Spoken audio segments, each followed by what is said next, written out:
দোকান থেকে আর কিনবেন কেন, বাড়িতেই বানিয়ে নিন। কি বানাবেন? কাঁচা আমের আম পান্না। দেখুন, পুরো ভিডিওটা দেখতে থাকুন কিভাবে বানাই।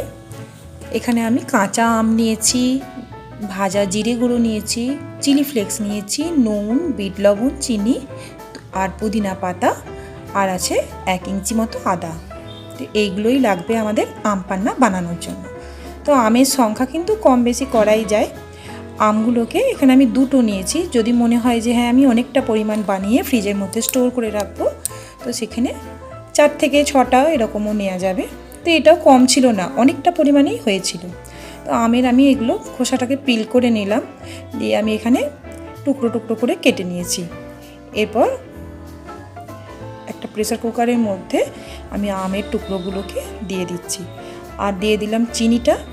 চিনির পরিমাণটা নিজেরাই আন্দাজ করে নিতে হবে, যতটা পরিমাণ আম নেব সেরকম মিষ্টি রাখলে সেরকম মতনই চিনি দিতে হবে। আর দিলাম লবণ, আর একটু জল দিয়ে দিলাম, দিয়ে এখানে প্রেসার কুকারে 2টো সিটি দিয়ে নেব। প্রেসার কুকারটা বন্ধ করে দিচ্ছি। 2টো হুইসেল পড়ে গেলে আমাদের কিন্তু আমের এই পাল্পটা রেডি হয়ে যাবে। ঠান্ডা হয়ে গেছে, এরপর প্রেসার কুকারটা খুলে দেখে দিচ্ছি যে আমটা ঠিক এইরকম সেদ্ধ হবে। আর জলটা কিন্তু ফেলবো না, জলটাও কাজে লাগাবো। এরপর আমি ঠান্ডা করে নেবো বলে থালার মধ্যে ঢেলে দিলাম, কারণ মিক্সার গ্রাইন্ডারের মধ্যে আমি এটাকে পেস্ট করব, তো গরম জিনিস মিক্সিং বলে দিতে নেই, এই জন্য ঠান্ডা করে নিচ্ছি। আর একটু গরম ছিল বলে আটি থেকে পাল্পটাকেও ওইভাবে বার করে নিলাম। এরপর পাখার তলায় রেখে দিয়েছিলাম, হাওয়া পেয়ে পুরো ঠান্ডা হয়ে গেছে।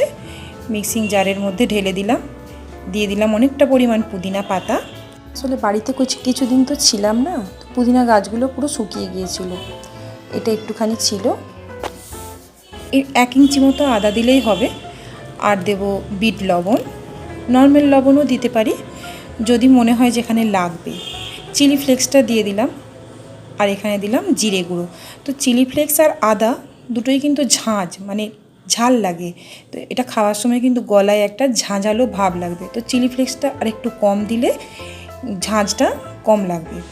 দেখুন পাল্পটা ঠিক এইরকম হয়েছে। এরপর আমি গ্লাসের মধ্যে এই আম পান্নার পাল্পটা আমি এখানে 3 চামচ মতন দিয়ে দেব।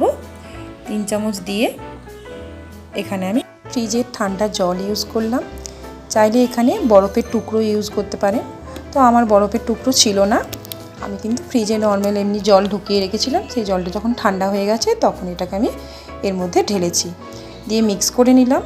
আর ওপর থেকে একটু ভাজা জিরের গুঁড়ো ছড়িয়ে দিলাম, আর অল্প পরিমাণ বিট লবণ।